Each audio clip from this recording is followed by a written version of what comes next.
Welcome back. మరి కాసేపట్లో శబరిమలలో అయ్యప్ప భక్తులకు మకర జ్యోతి దర్శనం ఇవ్వనుంది. అయ్యప్ప స్వామి భక్తులు ఎంతో పవిత్రంగా భావించే మకర జ్యోతి దర్శనం కోసం దేశం నలుమూలల నుంచి తరలివచ్చారు. సూర్యుడు ధనస్సు రాశి నుంచి మకర రాశిలోకి ప్రవేశించే పర్వదినాన మకర జ్యోతిని దర్శించుకుంటే మంచి జరుగుతుందని భక్తుల నమ్మిక. శబరిమల కొండలకు ఎదురుగా ఉన్న పొన్నంబలమేడు పర్వతంపై దివ్యమైన మకర జ్యోతి 3 సార్లు భక్తులకు దర్శనం ఇవ్వనుంది. ఇప్పుడు ఆ లైవ్ చూద్దాం. ചാർത്തും ശബരിമല കഴിഞ്ഞാൽ ഈ തിരുവാഭരണം ചാർത്തുന്ന ഏക ക്ഷേത്രമാണ് പെരുന്നാട് കക്കാട്ടുകോയിക്കൽ ശാസ്താക്ഷേത്രം. പത്തനംതിട്ട ജില്ലയിലെ പെരുന്നാട് പഞ്ചായത്തിലാണ് ശബരിമല സ്ഥിതി ചെയ്യുന്നത്. മകരമാസം 7-ാം തീയതി ഇക്കുറി ജനുവരി 21-ാം തീയതിയാണ് ഈ തിരുവാഭരണം ചാർത്തിയുള്ള അവിടെ ഉച്ചയ്ക്ക് 12 മണി മുതൽ പുലർച്ചെ 2 മണി വരെ ഈ തിരുവാഭരണം ഭക്തജനങ്ങൾക്ക് ദർശിക്കാനുള്ള സൗകര്യം ഉണ്ടെന്നുള്ളതാണ്. പത്തനംതിട്ടയിൽ നിന്ന് 20 കിലോമീറ്റർ മാറി ശബരിമല പാതയിലാണ് പെരുന്നാട്. പമ്പയുടെ തീരത്താണ് കക്കാട്ടുകോയിക്കൽ ശാസ്താക്ഷേത്രം സ്ഥിതി ചെയ്യുന്നത്. ഇപ്പോൾ തിരുവാഭരണ ഘോഷയാത്ര എവിടെ എത്തിക്കാണും ജ്യോതിഷ്ഠൻ? അതിപ്പോൾ ശരംകുത്തിയിൽ തിരുവാഭരണ ഘോഷയാത്ര വിശ്രമിക്കുകയാണ്. ആ ഘോഷയാത്രയെ സ്വീകരിക്കുന്നതിനുള്ള സംഘത്തിൻ്റെ ദേവസ്വം ബോർഡിൻ്റെ പ്രതിനിധികൾ, അയ്യപ്പ സേവാ സംഘത്തിൻ്റെ പ്രതിനിധികൾ, അവർ മേൽശാന്തിയിൽ നിന്നും തന്ത്രിയിൽ നിന്നും അനുജ്ഞ വാങ്ങി തിരുവാഭരണ ഘോഷയാത്രയെ സ്വീകരിക്കാൻ ശരംകുത്തിയിലേക്ക് പുറപ്പെട്ട ദൃശ്യം നമ്മൾ കണ്ടതാണ്.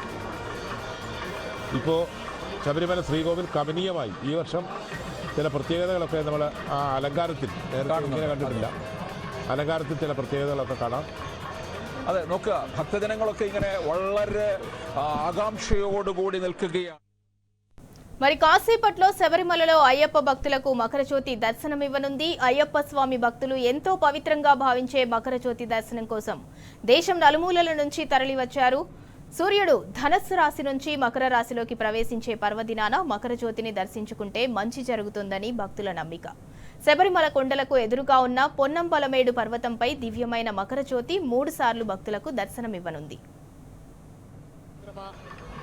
പൂജയ്ക്ക് ശബരിമലയിൽ ചില പ്രത്യേകതകളുണ്ട്. കവടിയാർ കൊട്ടാരത്തിൽ നിന്ന് പ്രത്യേക ఈ మకర జ్యోతి దర్శనం అయ్యప్ప స్వామి వారి దైవిక ఉనికిని సంకేతంగా భక్తులు విశ్వసిస్తారు. అయితే పురాణాల ప్రకారం అయ్యప్ప స్వామి తన అవతార లక్ష్యాన్ని నెరవేర్చిన తర్వాత ఈ రోజే మకర జ్యోతి మైడై భక్తులకు అభయం ఇచ్చారని చెబుతారు.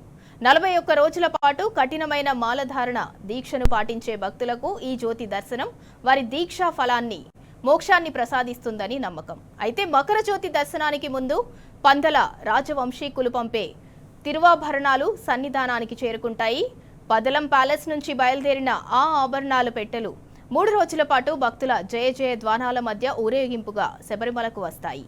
ఈ ఆభరణాలను స్వామివారికి అలంకరించిన తదుపరి జరిగే మహాహారతి సమయంలోనే ఆకాశంలో మకర జ్యోతి వెలుగుతోంది. ശ്രീകോവിലിന് മുമ്പിലുള്ള ദൃശ്യമാണ് ഈ കാണുന്നത്, അല്ലേ?